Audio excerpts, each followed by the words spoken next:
Apprécier les cafés, c'est aussi savoir d'où il vient dans son pays d'origine.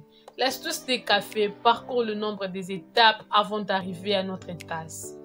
Les cafés étaient nappes en feuillage persistant, ces feuilles allongées sont de couleur vert foncé. Dans les grands pays producteurs, il est possible que la floraison dure toute l'année. Par exemple, en Colombie, qui présente des conditions climatiques différentes selon la situation géographique. Les cafés, avec ses belles fleurs blanches, toutes les phases de développement de la floraison à la cerise rouge mûre peuvent se côtoyer sur la même branche.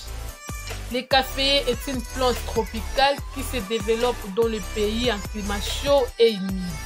Température moyenne de 18 à 22 degrés Celsius. Il est cultivé dans 90 pays environ.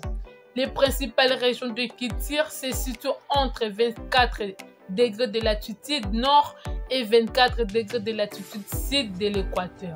Donc, plus ou moins entre les tropiques du Cancer et du Capricorne. Par ailleurs, dans cette zone tropicale, c'est entre 600 et 1200 mètres d'altitude que les caféiers poussent les miels.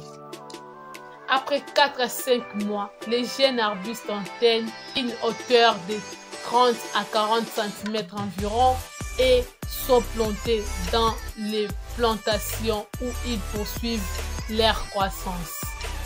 Les caféiers fleurissent pour la première fois à l'âge de 3 ans. La première récolte survient en général au cours des 4e année et elle est encore modeste.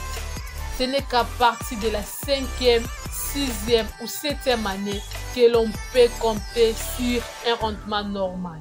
Il en est de même pour l'aspect financier.